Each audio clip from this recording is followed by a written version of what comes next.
In Margaret Atwood's The Penelopiad, the story of Homer's The Odyssey is continued, and Odysseus is put on trial in the underworld for murdering 12 of Penelope's maidens because they are raped. The book is a deconstruction of Joseph Campbell's hero cycle, proving that you do not have to be a hero to complete it.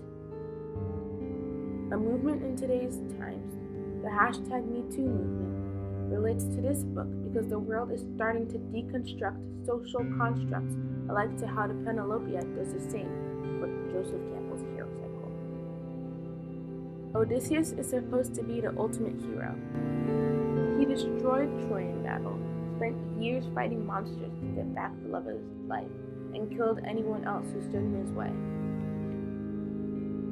However, his actions of killing the 12 maidens contradicts all that. Odysseus is not a stupid man.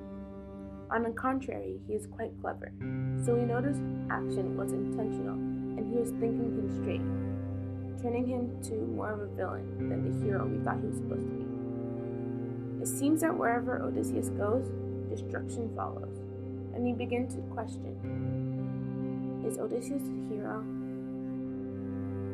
Some may say Odysseus was a good man, who did one wrong thing, and that we as people should accept that mistakes are human, and that we all make them at one time or another. I strongly disagree. Taking a life is not an error, it's a crime. Odysseus did not only do one wrong thing, he did 12 wrong things, and not once did he stop to ponder his actions. We never see him regret it in the book, other than the fact that he has to go on trial. Odysseus never took back his actions. This proves that Odysseus is not a hero and does not deserve to be saved. In today's age, the media would have destroyed him and he would be on a televised trial, alike to some of the cases that occurred after the #MeToo movement began to rise. Some believe that the #MeToo movement began last year in 2017 with Alyssa Milano, but in reality, the movement was started by an African-American woman named Tarana Burke, who coined the hashtag to help women and girls who survived sexual violence to tell their stories. When Alyssa Milano tweeted a request for sexual assault victims to share their stories using the hashtag #MeToo on October 15, 2017, she unintentionally disregarded the work of Tarana Burke. However, Alyssa Milano later apologized, saying that she did not know that the hashtag was started by Tarana Burke and credited her for her work, which is how it should be done.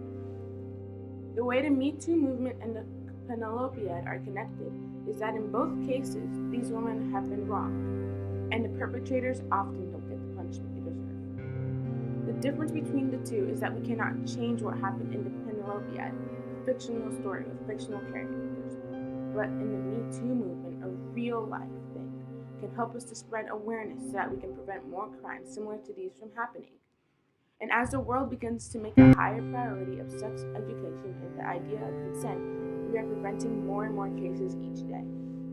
In conclusion, the #MeToo movement is making a difference in a more progressive world than that of the Odyssey and Penelopiad, where women speaking up can make more of a difference than it did in the past. Thanks for listening.